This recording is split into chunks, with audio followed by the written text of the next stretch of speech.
Local news about local people. This is NewsLink Indiana. Hello, I'm Chris Bavender. Thanks for joining us on NewsLinkIndiana.com. With the start of the McKinley Project Monday, MITS buses must find a new route. MITS number 16 Walmart route, which normally travels McKinley Avenue, will detour down University to McKinley to Riverside toward New York Avenue. MITS says fewer people ride the bus during the summer. This last year and a half, gasoline prices and students riding free have really increased our ridership a lot. We've seen tremendous increases the last year and a half, and no signs of it slowing down. Almost a fourth of MITS riders are students. Officials expect construction to be finished in August. A convicted arsonist has been arrested for February's fire at the Amacor plant in Anderson. Police say Darren Detra of Chesterfield, a former employee at Amacor, was the last one seen in the plant before the fire. Detra, convicted of 2 previous counts of arson in Pennsylvania, was in the process of being fired from Amacor because of safety violations. This is a very strong circumstantial case, and those are the kind of cases that you get in arson. So there just isn't a lot of evidence left. $100,000 bond was set for Detra. He faces a Class A felony and up to 50 years in jail. A 2-year-old Albany boy who fell into a neighbor's pool 3 weeks ago has died. Richard LaFollette was hospitalized April 19th after he was discovered unconscious in a swimming pool. He was revived and taken to Riley Hospital in Indianapolis, where he died early this morning. Well, to show people could live in and with nature, musician Vic Cook built his home in the forest, getting everything from the surroundings. My goal here was to make something that I loved.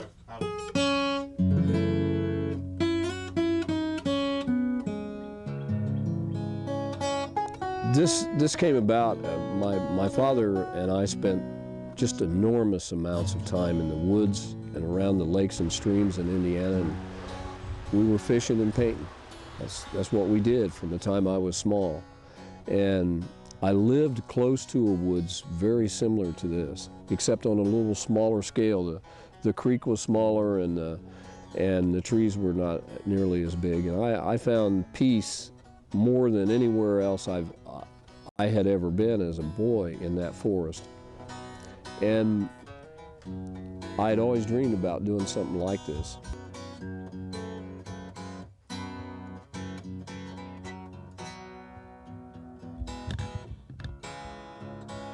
Actually, I didn't design it. Nature designed it. The way it's designed is the windows at the front are to pick up the setting sun that sets over that direction, and I think that's important. And for more information or to tour his home, you can go to giantearthship.com. Dotting I's and crossing T's can be difficult for many adults, but NewsLink Indiana's Nicholas Ferreri met one 3rd grader who has the perfect touch. Slowly and surely, Heritage Hall 3rd grader Janelle McKee takes time to write neatly. Looking calm on the outside, she admits she's a little nervous.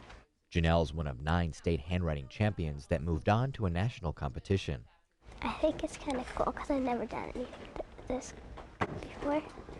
Students' writing samples were judged by their handwriting textbook publisher. For the state win, Janelle received a certificate and a new pen, although she prefers writing in pencil. Sometimes a pen makes me slide easier because if the ink comes out too fast, you can get a big blotch on your paper. That's Janelle's first tip, but I wanted more. Since you don't get the opportunity to meet a state handwriting champion every day, I decided to take this opportunity to share a sample of my work with Janelle. So, Janelle, how do you think I did? I think you did good. Thank you, Janelle. So, for the rest of you, here are a few tips. According to the champ, the keys to good cursive are to use a sharp pencil, slant your paper, and most importantly, take your time. While Janelle doesn't know where she got her talent, her parents know where it didn't come from. Well, I don't think it's genetic. But Dad Mark disagrees. That comes from Mom. No matter what Mom says, she has good handwriting, and it's the best in the family, besides Janelle now, of course. Best in the family and one of the best in the country. In Muncie, Nicholas Ferreri, NewsLink, Indiana. Heritage Hall will officially recognize Janelle's handwriting championship at its end of school year honors ceremony. Prepare to be enlightened. Transcendental meditation may soon come to Muncie. Any U.S. city with 135,000 people is eligible for a Peace Palace. Over the next 2 years, one may be built on Muncie's northwest side. According to Victoria Peterson, meditation releases stress, reduces the risk of cancer and heart attacks, and helps you sleep better at night. Peterson will deliver the lectures on transcendental meditation and says meditation is for everyone. The Peace Palace will offer knowledge and programs for enlightenment, good health and peace, and increased energy and intelligence for success in every performance. The first Transcendental Meditation meeting is set for 7:30 Wednesday evening in the Horizon Convention Center, Whitewater Room. Well, Nicholas Ferreri joins us now with a look at our Mother's Day weekend forecast and warmer temperatures. It's looking good for Mother's Day, I'll tell you that. But before we get to those nice warmer temperatures and the sunny skies, we're going to have a few clouds tonight. But hey, not too bad for this Friday in May. Here's the forecast for Friday night. Oh, first, of course, we got to take a look at this shot because this is a great way to start off the weekend. It is Fall Creek in Pendleton. Look at that nice, relaxing shot. Those waters slowly cascading. I like that sight, I'll tell you that. Here's a look at the forecast for Friday night. Cloudy skies and a low of 53 degrees. Winds will be from the southwest at 8 miles per hour. Precision Cast shows the clouds move in tonight and throughout the day tomorrow. Now, Precision Cast shows them a little heavier than I think what they will actually be like. Expect us to see the sun a lot tomorrow, making it a very sunny Saturday, a high of 77 degrees with winds from the west-northwest at 10 miles per hour. Then let's take a look at that 5-day forecast showing that 80-degree temperature for Mother's Day and partly cloudy skies Monday, a high of 77 degrees. Chance for thunderstorms rolls in. On Tuesday, another chance for some thunderstorms and a high of 76 degrees.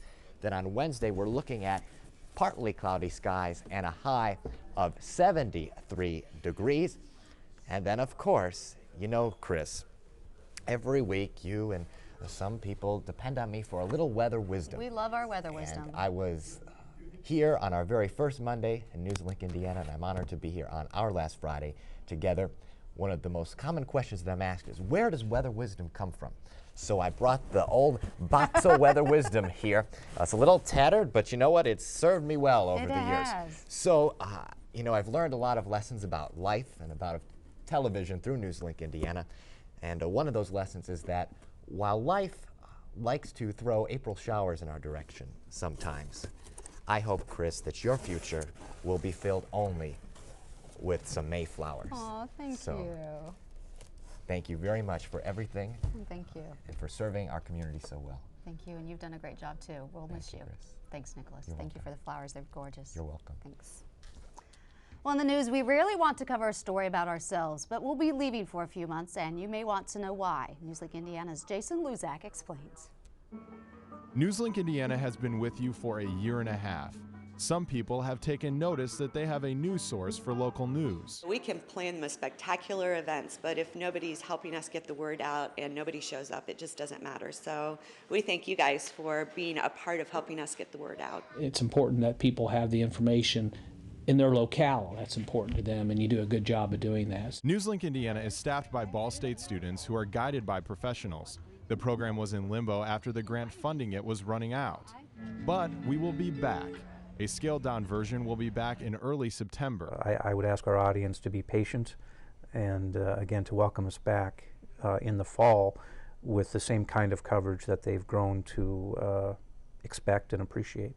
Chris Wilson is a student reporter and says he is glad NewsLink Indiana will be back because of the connection with the community. You also create a relationship with the community itself, and when we had first heard about NewsLink not coming back, I mean, it was kind of hard to understand because you want that relationship to continue. The thought of it ending is kind of, you know, it's frustrating. That relationship will continue in the fall, and NewsLink Indiana intends on staying here. We hope you will support us when we get back. In the NewsLink Indiana newsroom, I'm Jason Luzak. The university wasn't able to fund the contracts of 2 of the 4 professional staff members. Web editor Wright Bryan now works for NPR.